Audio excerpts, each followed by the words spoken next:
한 주간 편안하셨습니까? 자, 인사 나누겠습니다. 주님의 교회 잘 세우십시오.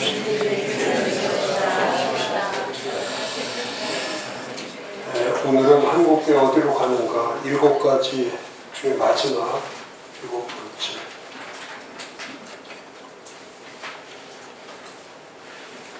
부활신앙에 대해서.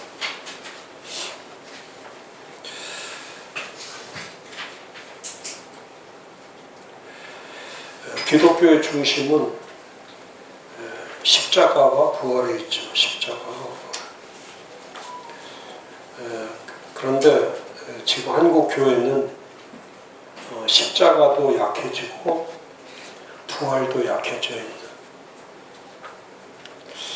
그래서 십자가 신앙이 약하다는 것은 이 고난을 이겨낼 수 있는 힘이 없는 거예요.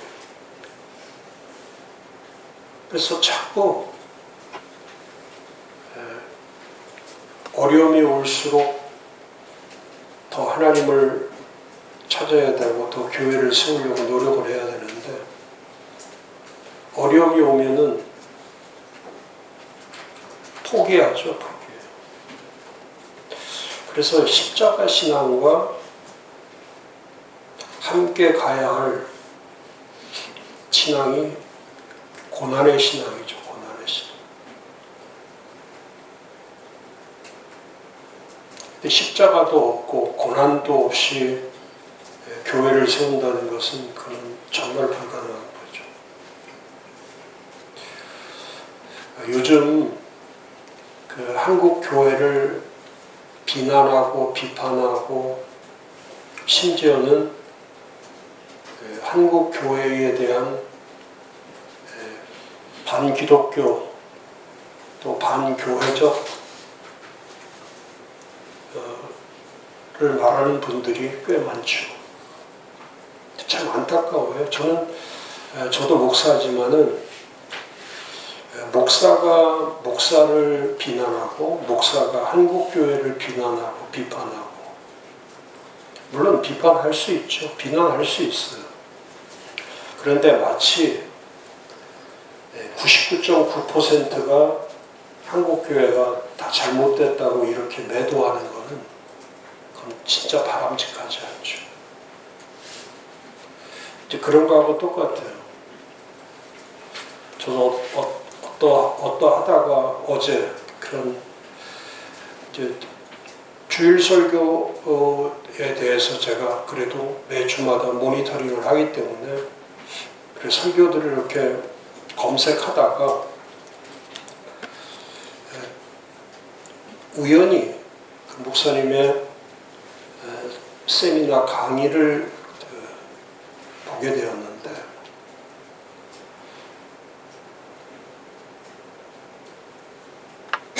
참 안타까운 게 뭐냐면 자기 빼고는 모든 목사가 잘못됐다라고 생각하는 그 자체가 잘못된 거죠.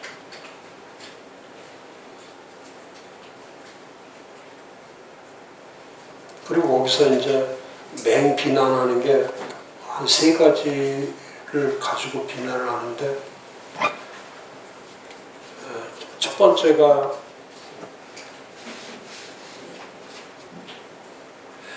청빙에 대해서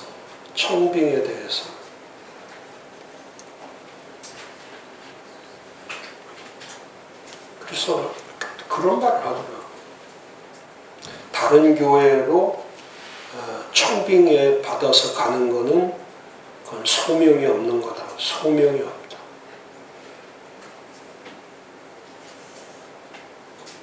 글쎄요, 그런 생각을 했어요. 아니, 교회 목회자가 비어있으면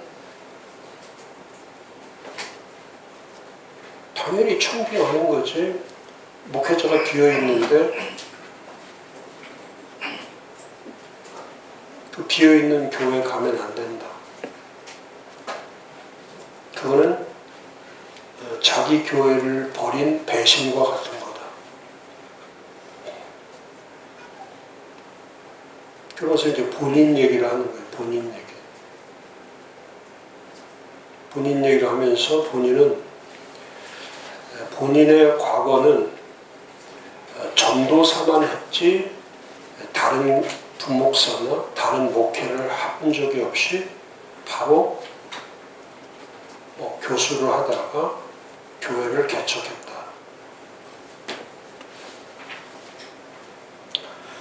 그게 첫 번째, 소명이 그런 게 아니고요. 소명이라는 게 그런 게 아닙니다. 저는 교회가 사도성을 가지라는 뜻은 지금 목사들이 말하고 있는 이 행위론적 교회를 저는 버리라는 뜻이에요. 행위론적 교회. 그 행위론적 교회라는 게 뭐냐면 그거는 100% 제가 말씀드리잖아요. 이 행위론적 교회가 되면 이게 행위론적 교회는 바로 이게 율법적 교회로 가는 거예요. 그럼 율법적 교회로 가면은 이거는 가시적 교회밖에 세울 수가 없어요. 눈에 보이는 교회밖에 안 돼요. 그러니까 자꾸 청빙의 문제를 다루고, 그 다음 두 번째 다룬 게 이제 전별금에 대해서 다루었는데, 그래서 은퇴를 하는데 교회에서 은퇴비를 받으면 안 된다. 근데 전혀 그렇지 않아요. 그래서 본인은 안 받았다.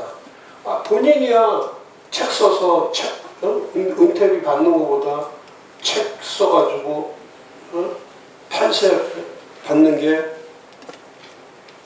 몇 수십억을 받을 텐데 그건 맞지 않아요. 그건 전혀 맞지 않습니다. 아니 그런 목회자가 책 안 쓰고 책도 팔지 못하는 그런 목회자들이 목사 10만 명 중에 99,999명이나 될 건데 그건 맞지 않아요. 그리고 은퇴해서 떠나는데 교회에서 살해하는 거는 당연한 거죠. 그렇게 행위론적 교회를 얘기하면은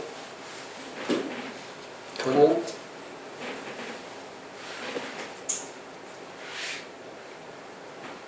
교회에 대한 초점 자체가 잘못된 거죠.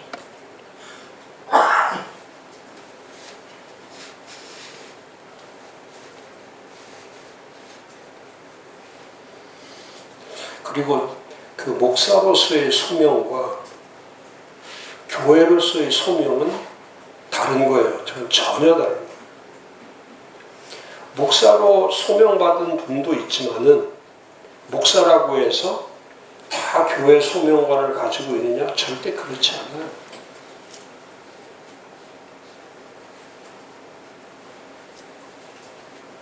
그래서 목사님들이 정말 잘해야 될 것이 뭐냐면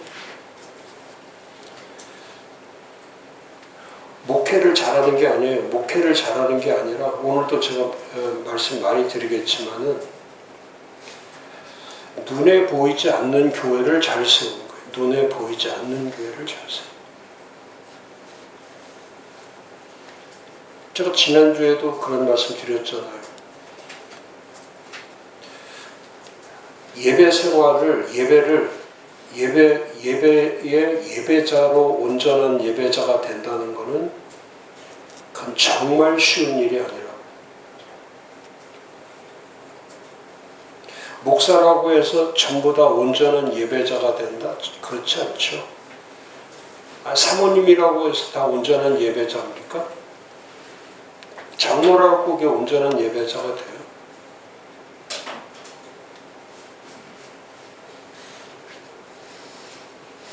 그리고 어제 얘기하는데 세 번째가 이제 직분에 대한 건데, 직분. 그러니까 직분이, 교회 안에서 직분이 필요 없다.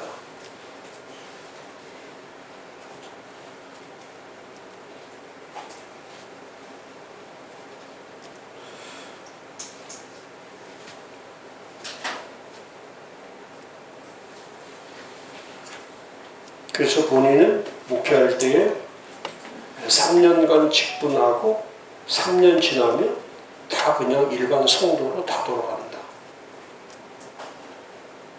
그래서 그 주보에 그 주보에 원로 목사, 은퇴 목사, 또 담임 목사, 또 은퇴 장로, 협동 장로, 시무 장로 이렇게 주보에 적혀 있는 거는 그 주보에 그 이름이 나와 있는 거는 그건 잘못된 교회다.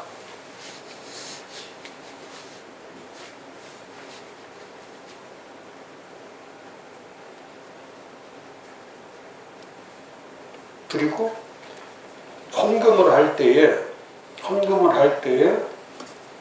그 헌금에 액수나 이름을 쓰면 안 된다. 사람 이름을 쓰면 안 된다. 액수를 적거나 사람 이름을 쓰면 안 된다. 그게 전부 다 눈에 보이는 교회, 눈에 보이는. 그러면서 그거를 보는 20대, 30대, 40대들이 교인 중에 72%가 된다. 그러면서 그 젊은이들이 많이 모이는 이유 중에 제일 중요한 건 뭐냐면 이 교회는 투명하고 깨끗해서 교회를 나온다. 그리고 다른 전통교회는 왜 안 나가냐? 깨끗하지 않아서 안 나간다. 그러니까 모든 기준이 주님이 그거예요. 내 교회를 세우라고 할 때 그 내 교회의 중심이 뭐냐면 지금 얘기하는 그런 목사의 교회를 세우라는 뜻이 아니란 말이죠. 목사의 교회를 세우라는 게 아니에요.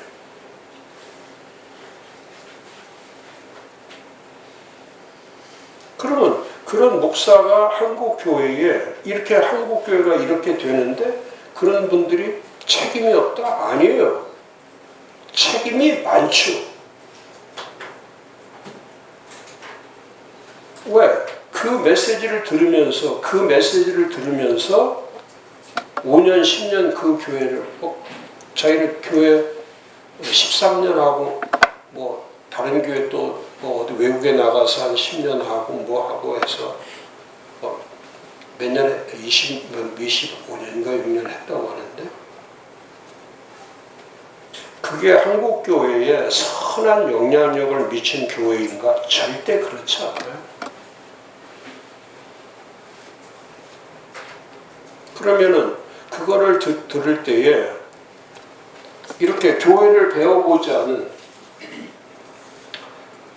눈에 보이지 않는 교회를 배워본 사람은 저게 뭐가 잘못됐구나 그걸 판단하고 분별력이 있는데 그냥 또 20대, 30대, 40대 사고방식으로 그거를 이해하면 모든 목사 중에 99.9%의 목사들이 소명감이 없는 거예요.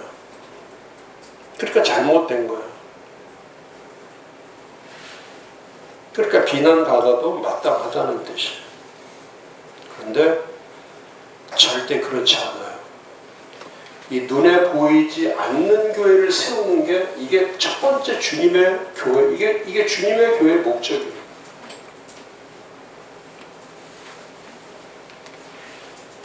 그래서 교회의 표지는 하나이며 거룩하고 보편적이며 사도적이어야 된다.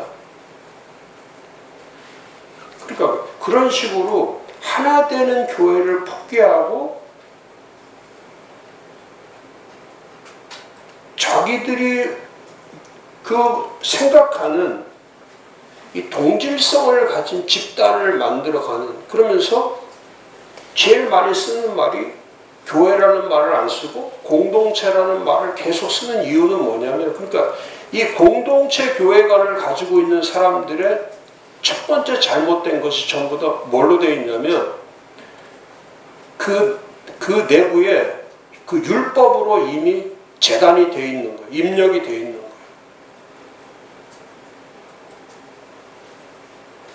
그러니까 교회를 바라볼 때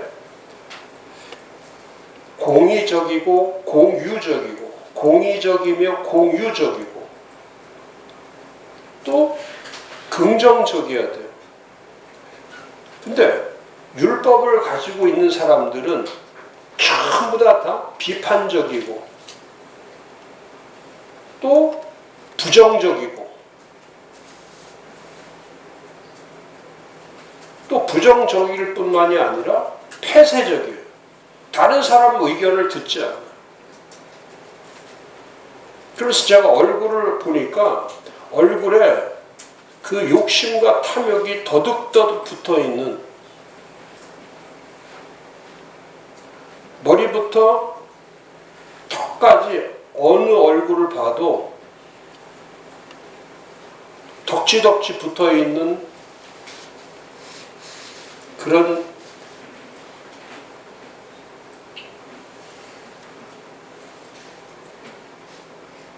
율법의 얼굴을 가지고는 교회를 세울 수 없죠. 교회를 세우지 못해.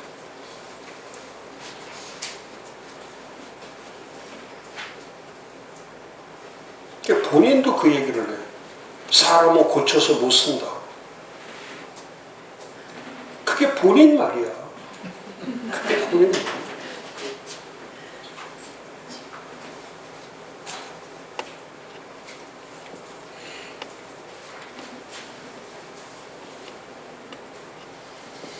TV 키면은 반드시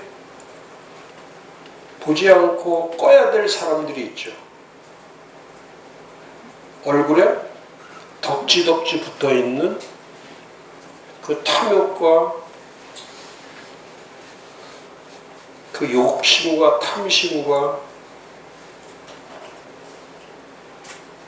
그런 사람들은 전부 다 말할 때 비판적이에요. 비판적이에요. 그 다음에 부정적이에요. 그리고 폐쇄적이에요. 다른 사람 말 듣지 않아요. 주님의 말씀 듣지 않습니다. 성령의 음성을 듣지 않아요.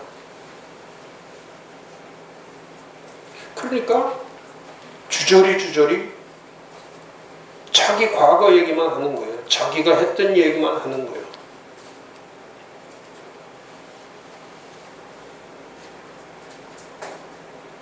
저도 책을 쓰지만은, 저는 책을 쓸 때에